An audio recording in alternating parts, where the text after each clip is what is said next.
जय श्री सद्गुरु देवाय नमः। जय श्री गणपति देवाय नमः।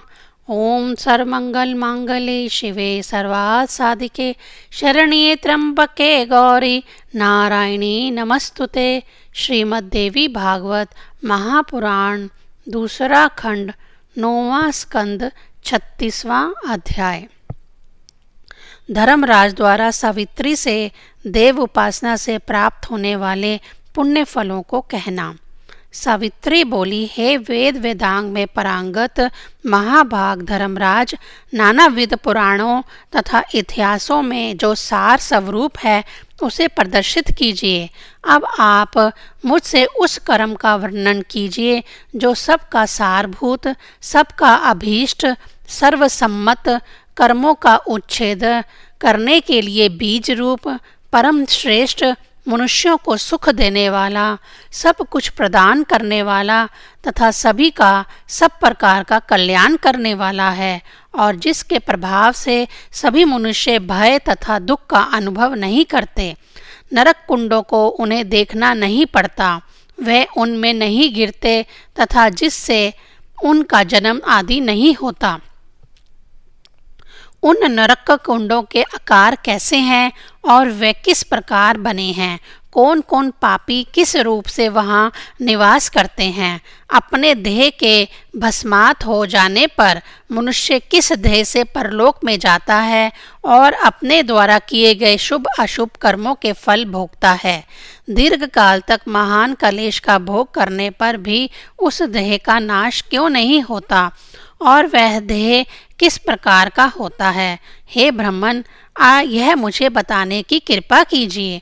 श्री नारायण बोले, हे नारद, सावित्री की बात सुनकर धर्मराज ने भगवान श्री हरि का सिमरन करते हुए कर्म बंधन को काटने वाली कथा कहनी आरंभ की।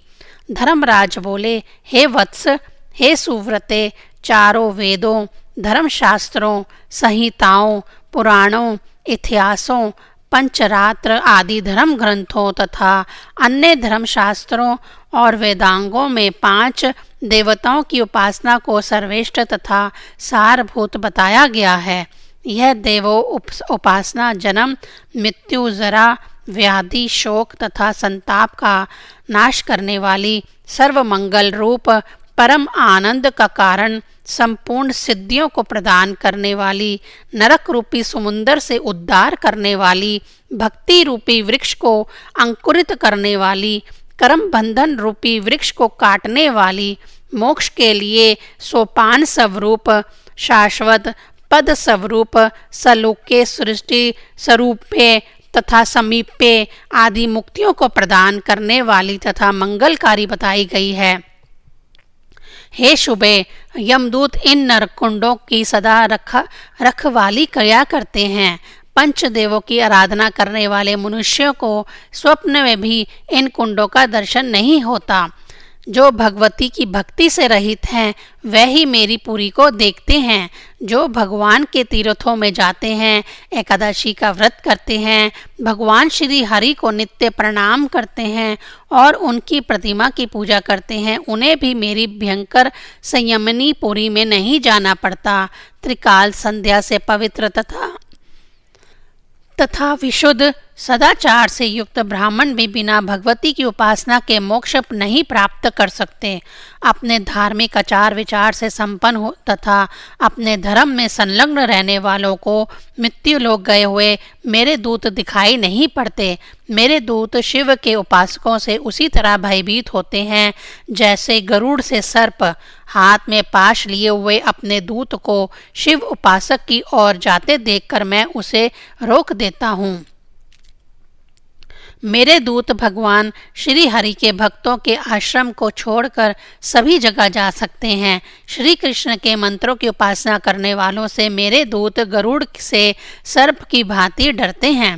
पाप करने वालों की सूची से देवी के मंत्र उपासकों के लिखे नामों को चित्रगुप्त भयभीत होकर अपनी नख रूपी लेखनी से काट देते हैं। साथ ही मधुपर्क आदि से बार बार उनका सत्कार करते हैं। हे सती, वे भक्त ब्रह्मलोक पार करके भगवती के लोक यानी मणिद्वीप को चले जाते हैं, जिनके स्पर्श मात्र से संपूर्ण पाप नष्ट हो जाते हैं। वे भक्त महान सौभाग्यशाली हैं। वे हजारों कुलों को पवित्र कर देते हैं।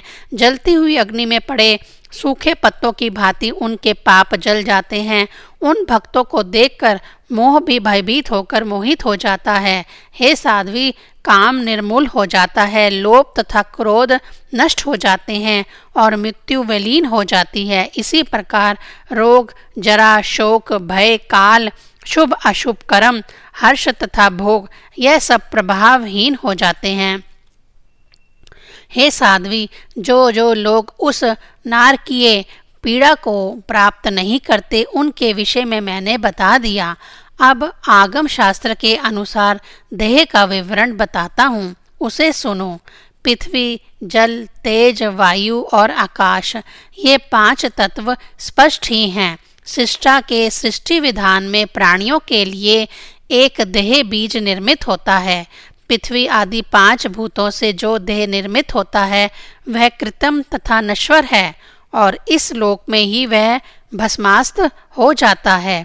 उस शरीर में से जो जीव आबद्ध रहता है वह उस समय अंगूठे के आकार वाले पुरुष के रूप में हो जाता है। अपने कर्मों का फल भोगने के लिए वह जीव सूक्ष्म रूप से उस देह को धारण करता है। मेरी पुरी में प्रज्वलित अग्नि में डाले जाने पर भी वह देह भस्म नहीं होता। वह सूक्ष्म यातना शरीर ना तो जल में नष्ट होता है और ना दीर्घ काल तक प्रहार करने पर ही नष्ट होता है। उस शरीर को अस्त्र अथवा शस्त्र से नष्ट नहीं किया जा सकता।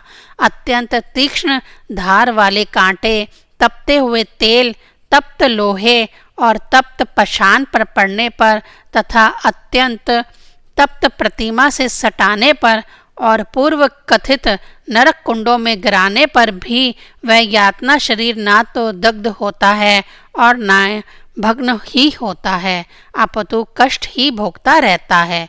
हे साध्वी, आगम शास्त्र के अनुसार देह वृत्तांत तथा कारण आदि मैंने बता दिए।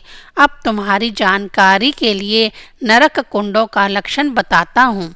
36वां अध्याय समाप्त। ओम ऐं ह्रीं क्लीं चामुंडाय विच्चे।